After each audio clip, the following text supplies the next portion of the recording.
Shalom, saudara-saudariku yang dikasihi Tuhan.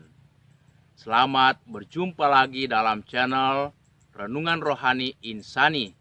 Inspirasi Sabda Allah hari ini, Minggu 12 Juli 2020. Bersama saya, Pastor Marcel Lolo Tandung. Mari kita mengawali renungan kita dengan berdoa. Dalam nama Bapa dan Putera dan Roh Kudus. Amin. Allah Bapa yang Maha Baik, kami bersyukur Engkau mengaruniakan kepada kami alam yang indah dan berkat melimpah melalui firman-Mu yang Kau sampaikan kepada kami. Berkatilah kami supaya firman-Mu menjadi bagian dalam hidup kami. Demi Kristus Tuhan kami. Amin. Kita dengarkan dari Injil Matius bab 13 ayat 1 sampai 9. Pada hari itu, keluarlah Yesus dari rumah itu dan duduk di tepi danau. Maka datanglah orang banyak berbondong-bondong lalu mengerumuni dia, sehingga ia naik ke perahu dan duduk di situ, sedangkan orang banyak semuanya berdiri di pantai. Dan ia mengucapkan banyak hal dalam perumpamaan kepada mereka, katanya, adalah seorang penabur keluar untuk menabur. Pada waktu ia menabur, sebagian benih itu jatuh di pinggir jalan, lalu datanglah burung dan memakannya sampai habis. Sebagian jatuh di tanah yang berbatu-batu, yang tidak banyak tanahnya, lalu benih itu pun segera tumbuh karena tanahnya tipis. Tetapi sesudah matahari terbit, layulah ia dan menjadi kering karena tidak berakar. Sebagian lagi jatuh di tengah semak duri, lalu makin besarlah semak itu dan menghimpitnya sampai mati. Dan sebagian jatuh di tanah yang baik lalu berbuah. Ada yang 100 kali lipat, ada yang 60 kali lipat, dan ada yang 30 kali lipat. Siapa bertelinga, hendaklah ia mendengarkan. Demikianlah Injil Tuhan, terpujilah Kristus. Saudara-saudariku, ketika saya duduk di bangku SD, masih kecil, orang tua sering mengajak pergi ke sawah, seperti tempat-tempat ini, ya, sawah di mana orang tua seringkali bekerja. Dan ketika saya sudah mulai duduk di bangku SMP, setiap kali saya pulang sekolah, biasanya ayah saya bertanya, Marcel, apakah ada tugas hari ini dari sekolah? Kalau saya katakan ada, ayah saya tidak akan melanjutkan pertanyaan atau berdiskusi. Tetapi kalau saya katakan tidak ada tugas atau pekerjaan hari ini, biasanya ayah saya mengatakan, kalau begitu mari kita pergi ke sawah bersama dengan kakak adik untuk bekerja di sawah. Beberapa kali saya protes. Saya katakan, Papa, mengapa kami mesti pergi ke sawah? Sedangkan teman-teman kami, mereka tidak pergi ke sawah, mereka bermain sepulang sekolah sampai sore, bahkan malam hari. Ayah saya hanya mengatakan, ya Marcel, kalau saya tidak membiasakan kalian untuk bekerja pekerjaan-pekerjaan kasar, nanti kalau kamu dewasa mau mencari pekerjaan, nanti kamu tidak bisa bekerja. Hanya mau pekerjaan-pekerjaan halus, dan itu tidak mudah atau tidak gampang. Tetapi kalau kamu sudah biasa pekerjaan kasar, semua pekerjaan kamu bisa kerjakan, baik yang halus maupun juga yang kasar. Nah, kata-kata ayah saya terus-menerus terngiang di hati saya. Sampai saya dewasa, sampai saya jadi imam. Kalau kamu sudah terbiasa dengan pekerjaan kasar, maka kamu bisa bekerja dalam situasi apapun, baik pekerjaan halus maupun kasar. Nah, ada begitu banyak kata-kata mutiara, kata-kata yang indah, kata-kata yang berharga yang seringkali diucapkan orang-orang tertentu atau tokoh-tokoh tertentu. Monsinyur Sugio Pranoto pernah mengatakan, kita harus menjadi 100% Indonesia dan 100% Katolik. Mother Teresa juga mengatakan, kalau kita tidak sanggup melakukan karya-karya besar, cukuplah kita melakukan pekerjaan-pekerjaan yang biasa, yang sederhana ataupun kecil, tetapi dengan hati cinta yang besar, yang luar biasa. Ataukah Marcus Cicero pernah mengatakan, Dum spiro spero.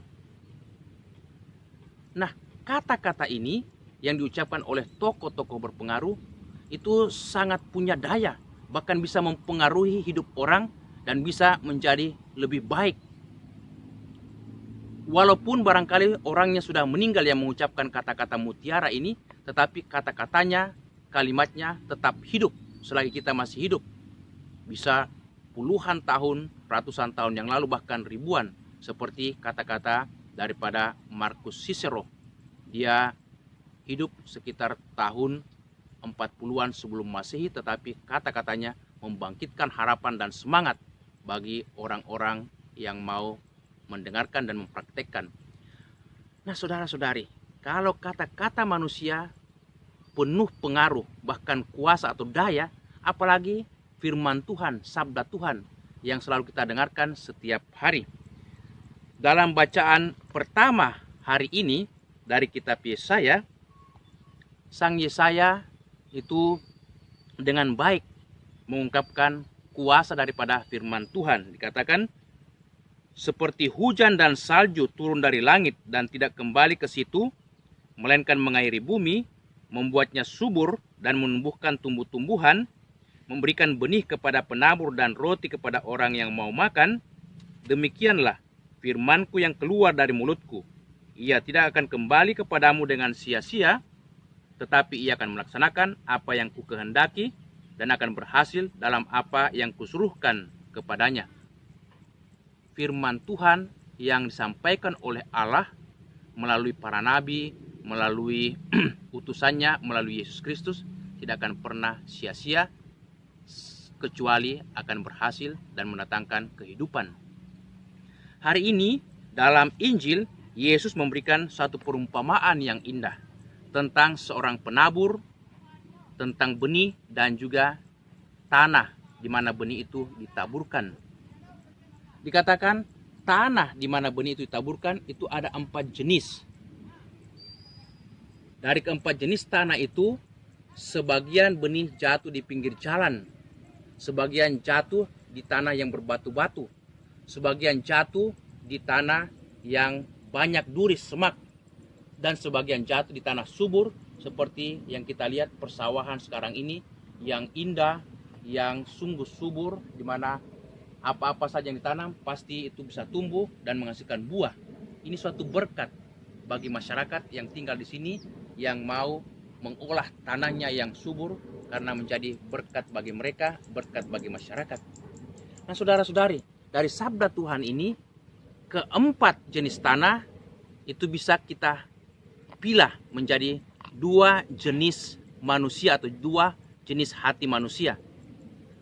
Jenis yang pertama dikatakan orang-orang yang menjadi murid Yesus itu tidak serius. Itu tampak dari jenis tanah yang